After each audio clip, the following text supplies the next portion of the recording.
We have an opportunity to have, as I mentioned earlier, and I sent out on my Twitter and Facebook feed and all those kinds of things, but Congressman Ron DeSantis and from Florida. And some of you, I know we have a number of stations all throughout Florida, and particularly in that Orlando area. So I'm sure there are many of you that are familiar with Congressman DeSantis, and we sure appreciate, Congressman, you being with us. Thank you.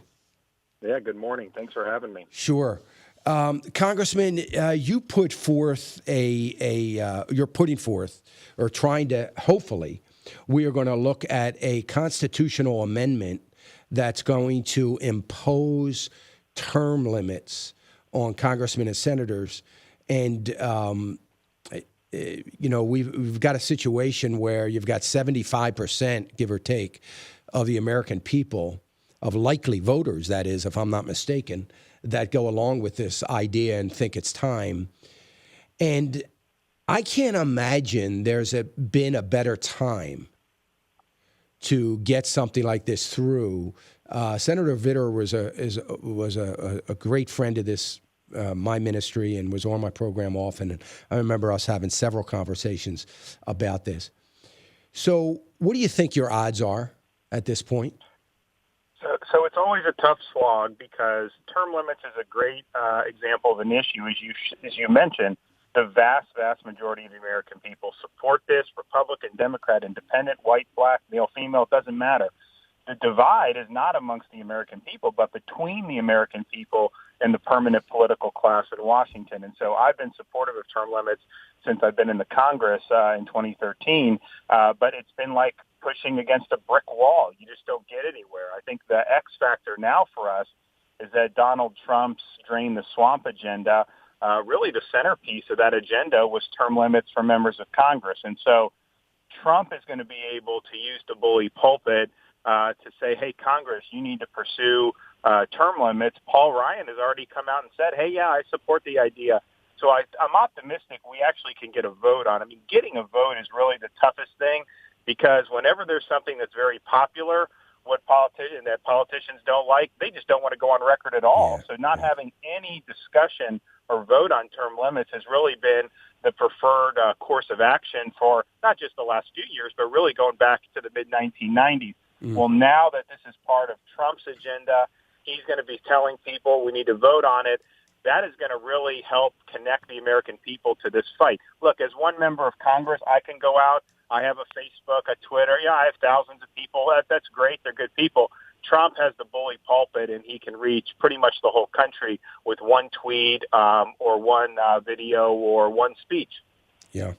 So, I mean, I find it fascinating that this is coming up now. I'm wondering, what's your feeling? And the other thing is tax reform, because I think tax reform, obviously the time is right for that as well. And people are very supportive of that. But, this whole political careerism, this idea that being a politician is a lifelong career, that's not what the Founding Fathers intended. This was to be service to your country for a period of time, and then you go back to your farm or whatever and get back to work. And it's such a difficult thing you're talking about people's careers, and I don't know how can we get 2/3, because isn't that what we need for a congressional? So we've anticipated that, and I think you're looking at, and I've advanced proposals along this line in the past as well, to where we're phasing them in, basically grandfathering in the existing members so that they'll be willing to vote for it, because it's a popular vote. They want to take that vote if it comes up, but they don't want to kick themselves out of office. So if you grandfather the people who were elected under different rules, I think you do have a legitimate chance to do 2/3. If you structure it so that anybody who served more than 3 terms in the House already or 2 terms in the Senate is kicked out, then yeah, we're not going to be able to get 2/3. So I would like to just impose them right now, but that's probably not a good path to 2/3. So yeah, we're definitely willing to work with the political realities, because if we can phase in term limits over 10 years, let's say, that's a huge win for the American people. The other thing to keep in mind is, as this fight goes on, and if we can bring this to the forefront, there are a number of states who have certified to do amendments through Article 5 of the Constitution, which effectively goes around Congress. So this could end up helping some of these states. We have more state legislatures in Republican control than since the 1920s. So if there was ever a time to advance something through the states like this, now is really the time to do it. So I think that there's going to be some synergy between what we're trying to do in Congress and what the state legislatures are trying to do through Article 5.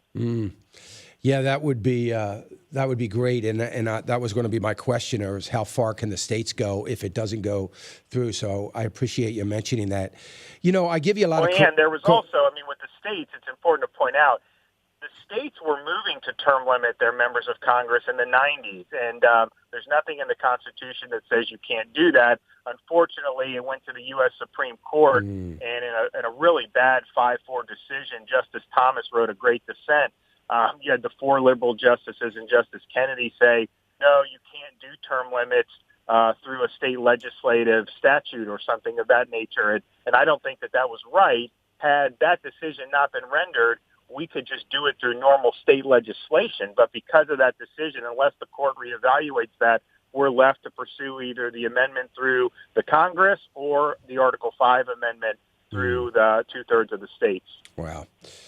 Congressman, I give you a lot of credit for putting this forth. I think it's wonderful that you did it. It shows the people of your district. I hope they hear it. I hope they realize that you're thinking about America first and what is right for the American people. And I believe this is right for the American people. And just commend you for putting it forth. We're going to be talking about this again, and of course, anything that we need to do to get letters out and to get people writing about it. But I know there's got to be some fear that this is a president, the president-elect, that's going to call these guys out if they don't come alongside it, and they've got to be a little bit worried about that leading up to the next 2 years. Yeah, look, the sunlight is the best disinfectant. When he's able to elevate these issues, a lot of the politicians, they have nowhere to run, nowhere to hide. Amen. Amen. Thank you, Congressman. I sure appreciate you. Thank you so much for taking some time. I know you're busy, and I sure do appreciate you coming on with us. Thank you. Thanks for having me, and thanks for your support for this measure. Yeah, you're welcome. Thank you.